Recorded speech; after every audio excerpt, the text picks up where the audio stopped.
आई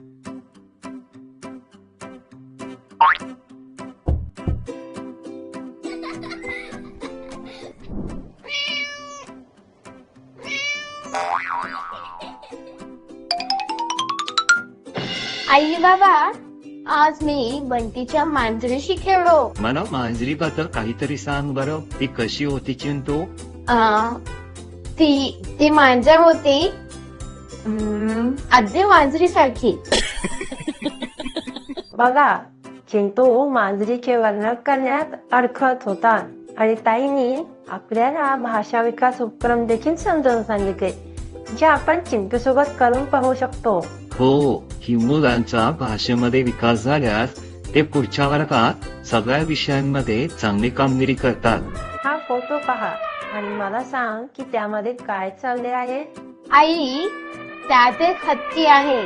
त्याला लांब नाक आहे. अगदी बरोबर आहे. हत्तीच्या नाकाला त्याचे सोंड म्हणतात.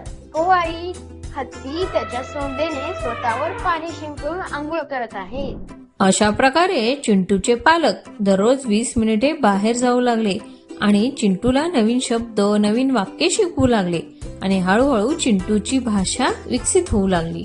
आई बाबा, आज मला पुन्हा बंटीची मांजर भेटली. तुम्हाला माहिती आहे का, ती पांढरी आणि मऊ आहे. तो माता पिता आप भी रोज सिखाते रहो, बुद्धि बढ़ाते रहो. इसी तरह आज लग रहा है मुश्किल, कल वो हो जाएगा मुमकिन.